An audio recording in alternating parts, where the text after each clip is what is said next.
आठवीं साखी में काहे हरनी दुबरी,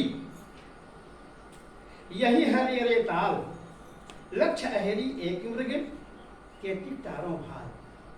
हिरन है, मादा हिरन कहीं घूम रही थी, लेकिन बहुत दुबली पतली थी, जिसको हम बोलते हैं हिरनी।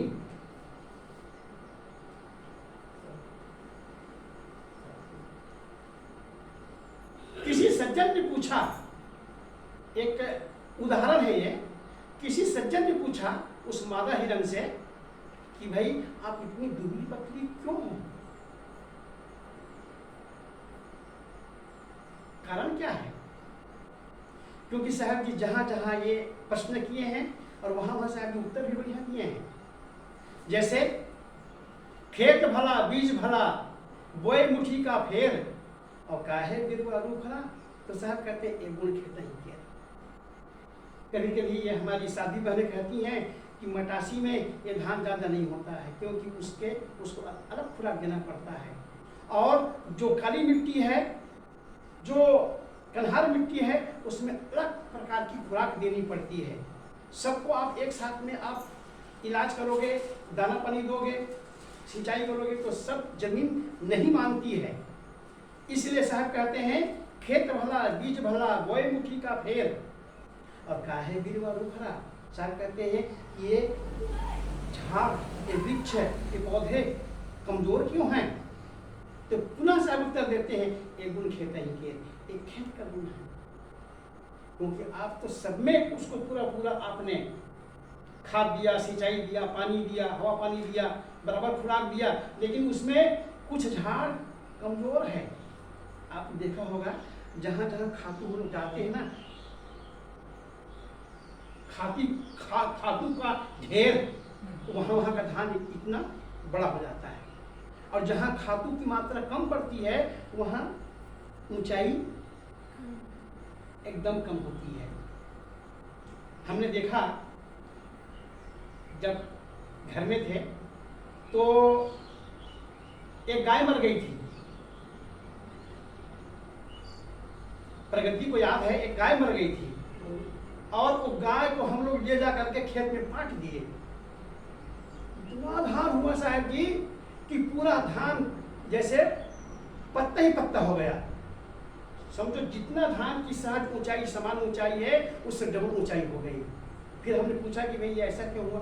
बोले ये पशु के चाम, हड्डी, मल मूत्र, इतना रासायनिक खाद होता है कि इस जमीन में आप 10 साल तक भी खाद नहीं दोगे तो यहाँ पर वो आपका धान बिना खाद, मिट्टी, कुछ खुराक दिए बिना धान आपको हो जाएगा। यही बात शायद यहाँ पर कहते हैं। उस हरनी से प्रश्न किया कि तुम दुबली पतली क्यों हो, तो हरनी से उत्तर क्या है? हरनी उत्तर देती है लक्ष्य अहेरी एक मृग, मैं एक हूं गुरुजी, और मेरे पीछे हजारों शिकारी लोग पड़े हैं मुझे मारने के लिए। मुझे चिंता खाए जा रही है, मैं खाती हूं तो अंग नहीं लगती है, क्योंकि सबसे बड़ी चिंता है कीड़ाग्नि। आप लोग पाठ कर रहे थे रात में बैराग शतक सदगुरु श्री पूर्ण साहिब का, चिंता है कीड़ाग्नि।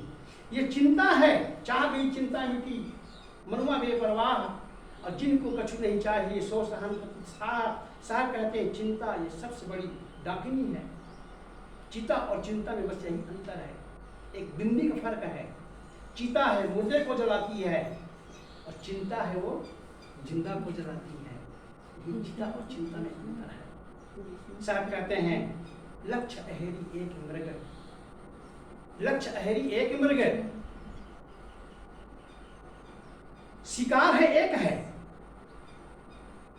हिरनी एक है, और उसको मारने वाले लाखों लोग उसके पीछे पड़े हैं। ये मेरी चिंता का कारण है, और मैं खाए में जा रही हूँ, दुबली पतली होए में जा रही हूँ। ये उदाहरण है, ठीक है। अब इसको सिद्धांत आप हटाइए। साहब कहते हैं काहे हरनी दुबरी, हे मनुष्य, हे जीव, हे उपासक, आप कमजोर क्यों हो मानसिक रूप से? आप साधना क्यों नहीं कर पा रहे हो?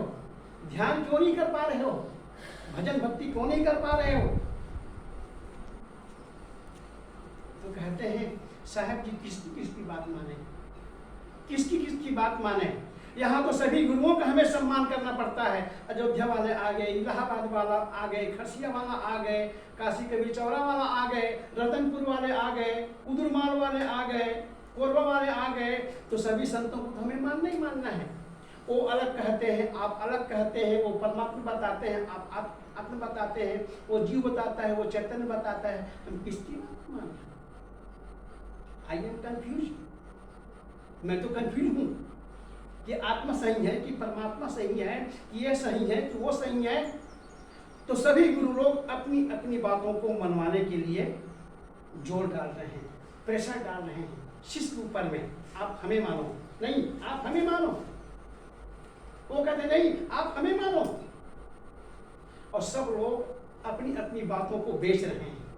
जैसे बाजार आप जाते हैं, कल देखे ना बाजार में आप भी कुछ खरीदने गई थी, तो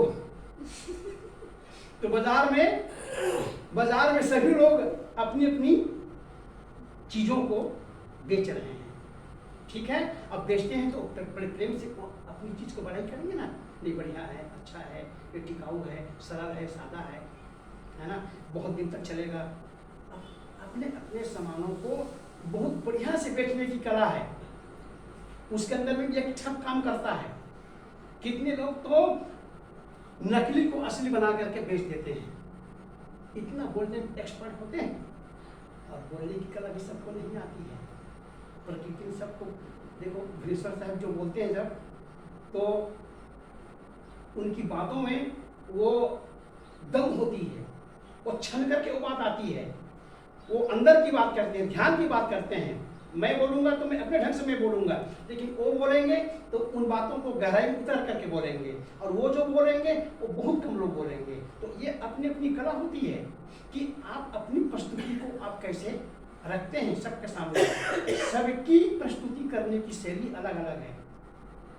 मैं एक साथी आपको दे रहा हूँ, सबको मैं दे रहा हूँ।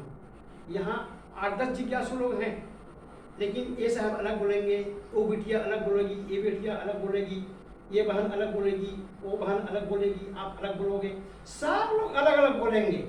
लेकिन उसमें एक नंबर मिलेगा जो बढ़िया प्रस्तुति देगी। कल मैं बुलवाया था ना सब लोगों को, और उसमें मैं कहा था कि पहला नंबर सानिध्य का आया, क्योंकि उनकी प्रस्तुति थी बढ़िया थी। यद्यपि कहीं कहीं कुछ मिस्टेक तो हुई है, लेकिन प्रस्तुति जो करने की जो शैली है वो सेकंड नंबर में आपका था।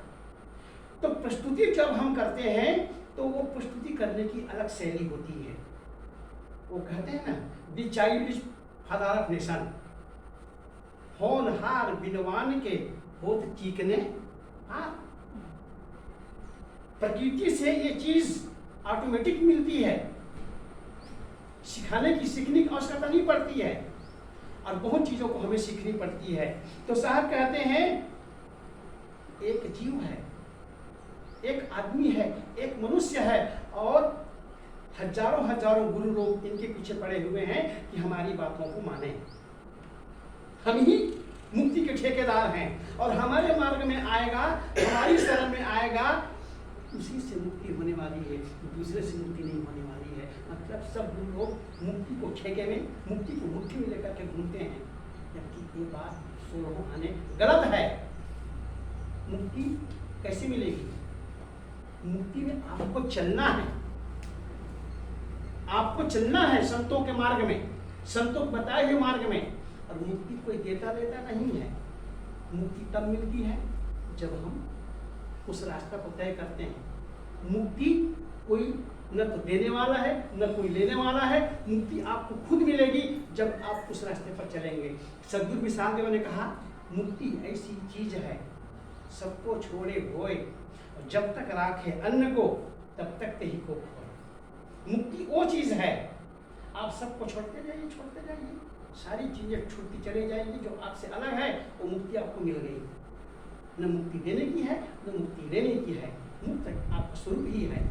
साहब कहते हैं, सदगुरु श्री रामराज साहब जी पंचग्रंथी में कहते हैं, जो बीजक टीका मानते हैं, आप लोग पंचग्रंथी पढ़िएगा। सदगुरु श्री रामराज साहब जी जो फतुहा मठ के थे बिहार के, बीजक टीका मानते हैं उसको। सबसे पहली टीका कोई हुई है बीजक की, तो परिग्रंथि के रूप में हुई है सदगुश्री राम रहस्य साहब की, जो तो हम के महान संत हो गए हैं। वो कहते हैं प्राप्त जीव इच्छा नहीं, केवल हंत छुड़ाओ, निज स्वरूप रखी दया युद्ध, दिन जानी अपनाओ। आपका स्वरूप मुक्त का स्वरूप है, बस जो आपको चीज मिली हुई है उसको छोड़ रहे हैं, चीज छूट गई बस आप अपने आप ठहर गए। तो साहब कहते हैं काहे हरनी डूबरी, यही हरियरे ताल, लक्ष्य हेरी एक भाग।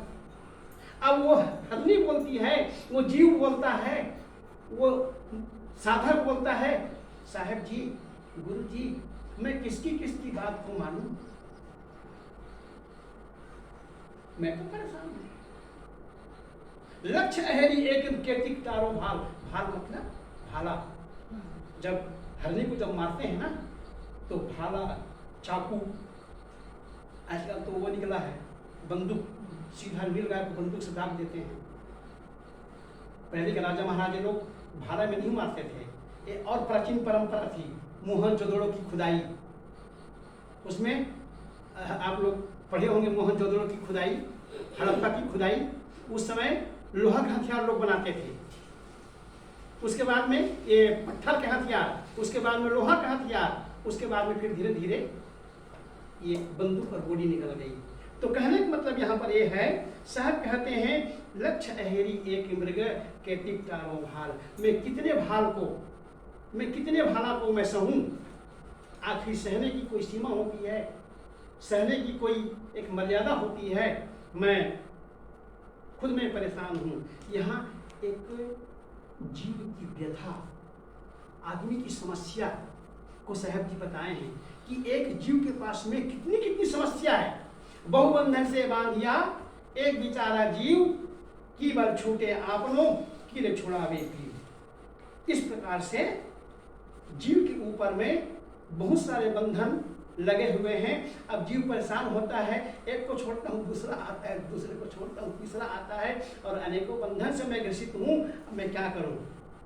यहाँ पर जीव की जो व्यथा है, समस्या है, उसको सद्गुरु कबीर ने अपने बीजक में ये 17वीं साखी के माध्यम से, 18वीं साखी के माध्यम से उभारने का प्रयास किया।